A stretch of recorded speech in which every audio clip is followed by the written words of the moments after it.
لو لسه حاسس ان اسنانك فيها بروز بعد التقويم، ده هيكون بسبب ايه؟ اول حاجه واكتر سبب بيبقى ان المريض رافض ان هو يخلع ضروس او اسنان من اسنانه.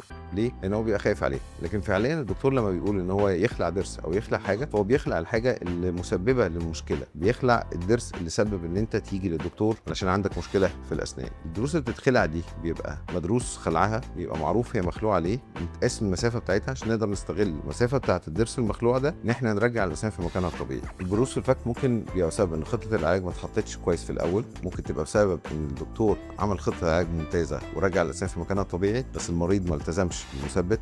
المثبت فعليا هو اكتر حاجه تفضل محافظه على الاسنان في الشكل النهائي. لو حاسس ان لسه في بروز وعندك المشكله دي، ما تقلقش، تقدر تعمل تقويم تاني، بس الفكره ان هو يبقى متخطط له مظبوط، عملوا له الاشعاعات المظبوطه. لو الدكتور طلب منك تخلع، مش عيب ان انت تبقى خايف، بس الافضل ان انت تفهم منه ليه محتاج يخلع. الدكتور هو اللي لازم يقنعك ان الخلع ده مفيد ليك، مش حاجه بتاذي. احنا لما بنقول نشيل حته من جسم الانسان، دي كلمه كبيره قوي، فان احنا نقولها لازم نبقى متاكدين منها 100%. عندنا كل الدلائل وكل المقاسات اللي تثبت ان احنا لما هنشيل السنه دي ونرجع الاسنان في المكان ده، المكان والشكل هيبقى مظبوط. دلوقتي عن طريق الاي اي وال 3 دي برينترز وال 3 دي سكانرز نقدر نتنبأ بشكل الاسنان هيبقى ايه من اول يوم. مش عيب انك تطلب الدكتور يفرجك شكل اسنانك بعد التقويم من قبل ما تبتدي التقويم. لو التزمت بالتعليمات اللي احنا قلناها والتزمت بكل حاجه الدكتور طالبها منك، هتقدر توصل للشكل المظبوط اللي انت نفسك فيه.